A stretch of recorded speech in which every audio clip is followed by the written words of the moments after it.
And we're back with Mike and Joe Semi-Pro. Welcome, everybody. How you doing, Mike? Great. This is our second episode. Second episode, Mike. For me, it's your first episode because even though you did do the show last week, you didn't play the game. True. So it was a little tough. I was definitely doing yeoman's work with the announcing, but now you have your perspective firsthand instead of what we texted you do while we were playing. So really excited for Mike to actually have a fucking opinion this time. So, Mike, what is it? It was alright. Well said, well said. Waited 2 weeks for that, folks. 2 weeks. I had a great time. It was a lot of fun. It was much different than other years. I thought the quality of play was much better. Fantastic. I honestly think, Mike, last night was some of the best poker we have ever played at Line Poker. By far. By far. There was a lot of really good plays. There wasn't a lot of reliance on luck and suck outs. I mean, and of course aggression. you have them. Yeah, it was just solid. Oh, we had our fair share of suck outs. We definitely did, but nothing crazy like, oh, I'm going all in and no, I won. Dom did that. Dom did the no look all in, and it didn't work. It did not work. Sorry, Dom.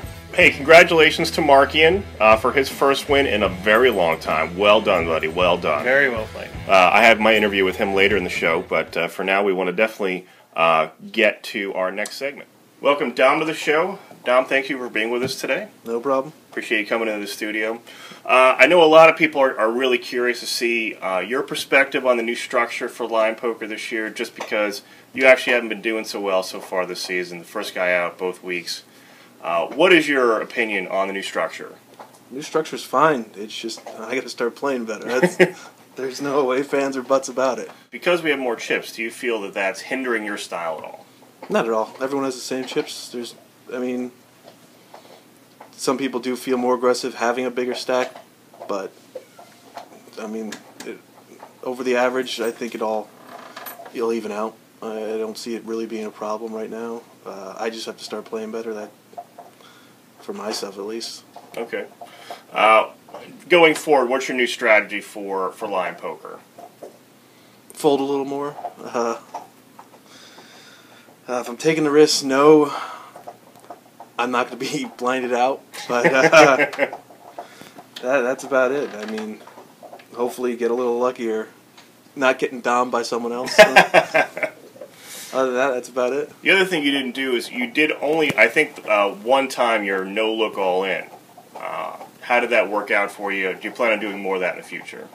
I might have to start doing it the way I've been playing, but that's more of a feel thing. How I get a little bored. That's usually why that happens. Nothing real.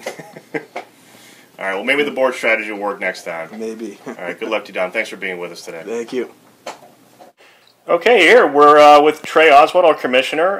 We are live via FaceTime, which necessitates the need for us not having to drive to each other's houses to do this interview this week. So, welcome, Trey. Thank you for being here. Thank you very much. I wanted to start off with talking about a topic we talked about last episode about the length of the game. You removed the 40-80 blinds, and it really had not much of an effect on the length of the game. What's your feelings on that? Well, before I answer your question, let me first just say that you guys did a fantastic job with that first episode. To answer your actual question, I thought by eliminating that blind level it would help matters, and sure enough, we still ended level 13, just like the week before. And it really, I think, points to there's only one answer, and I think it points to the fact that the games are just very solid, and I think the players themselves have really stepped up their games, and to get to level 13 with the use of antes for since 11, 12, and 13, that's three levels with antes. I just think it goes to show that everybody's stepped up their games. So I'm not really sure what we can do about that. I think we're getting what we wanted out of it, and that was to have people increase their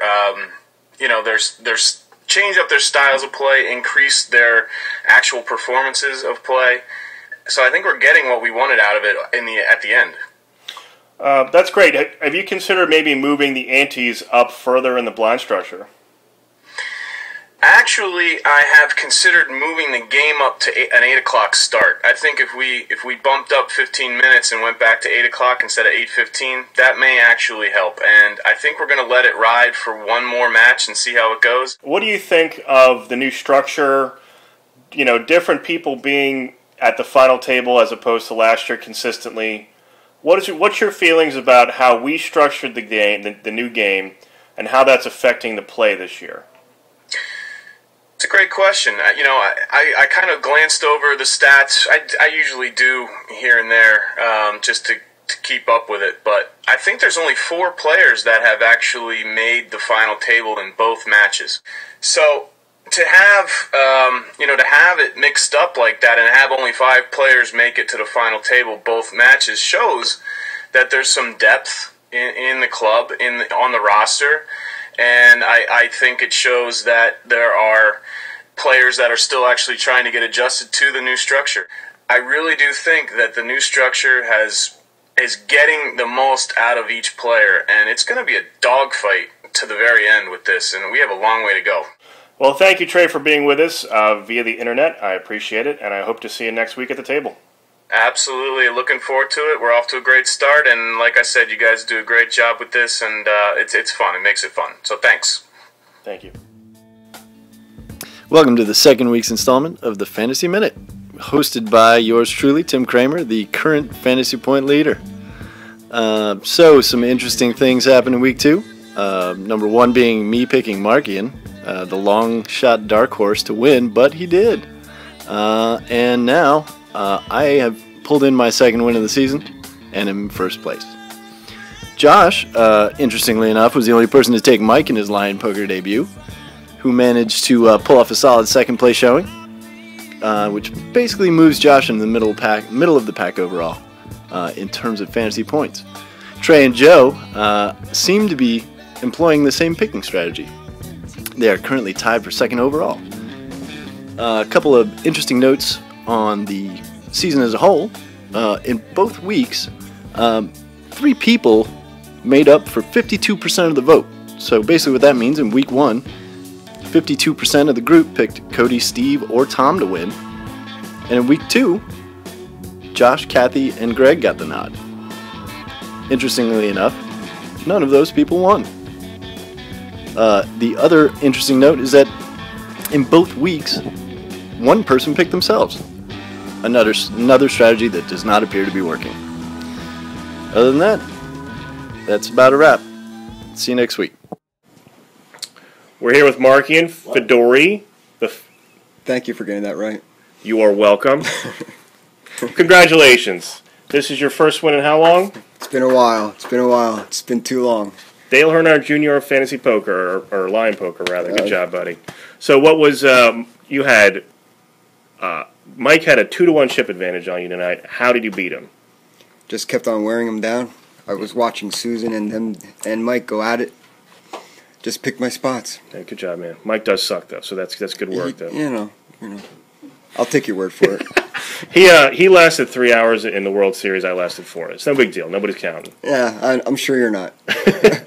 But what was your strategy tonight? What brought you to the final table? What got you here? Because you didn't come in big stacked. You slipped right on the radar. I was thinking I was going to be either 11th out or one of the first ones out at the final table. I just picked my spots and got lucky. You did get lucky, but you played very well, Marky, and that was great work. And throwing it back to Mike and Joe, yeah. So, Mike, we talked about the better play last night. Yes. Again, it was a banner day for Lion Poker. What were some of the differences you think in last night as opposed to last year? I think people were being more aggressive. I really think people weren't just throwing their chips around and not caring too much. And if they were, it wasn't working. Right, it wasn't working, and I think that's something people are going to have to get used to and adjust. Well, I feel, with the change in structure, I really feel that we're getting better play. The structure is leading to it. You can't just throw all your chips in and pressure somebody out of a hand, and then that person has a third of their chip stack left. Right. We have more chips now. I did the calculations, Mike. in my head, we started off with last year with 1-2 blinds. You started off with 125 big blinds. Last night, and every night this season, you start off with 200 big blinds as you sit down. And that's a big difference. That's a big difference. It's great because if you take a hit, you get sucked out on, you take a bad hit early on, you still have a nice stack that you can come back from. Right, absolutely. The bigger stacks allow for those kind of aberrations in luck and bad play. So if you mess up on a play, if you don't throw all your chips in the middle, you're still going to be healthy enough to move on. Yeah. And I think that's making us better poker players. Yeah, and I think that was key to Markian's success last night Absolutely. too. At the final table, he was down low. Super patient. Yep. Waited for his shots, took them, and if you don't, and that's what he did. He had a strategy going in, and he changed his strategy. Yep. You can't have the same strategy from start to finish anymore. Right. You have to change it up, and that's going to make us better poker players. I really do. I think that. So I think now we should talk about the fear boner. The Quillian fear boner play of the game, Mike. Boner, that is right. I guess we have to give it to Markian. Yeah, there was a lot of discussion, a lot of debate. Who's going to get it this time? Markian had a pretty key hand against me. I had flopped trip 8s, decided to slow play it. After a turn, I started betting heavy, and he committed all the way, and he ended up beating me with the straight. With a straight. Pretty huge pot, which ended up crippling me somewhat and giving him the advantage. He did. He took, and then he leaned on you for the win. So, Markian, good job, buddy. This boner is yours. This boner's yours. And that will do it for our second show, Mike. That's it. All right, looking forward to the next show. Next show, 2 weeks. We will see you then. All right. How do you want it? How do you feel? Coming up as a blue in a cash game, living in a fast lane. I'm real. I love the way you activate your hips and push it out. Got a brother wanting it so bad I'm about to pass out. Wanna dig you, and I can't even lie about it, baby. Just alleviate your clothes, I'm the fly about it. Catch you at the club, your hips have got me feeling. Body talking quick to me, but I can't comprehend the meaning. Now if you wanna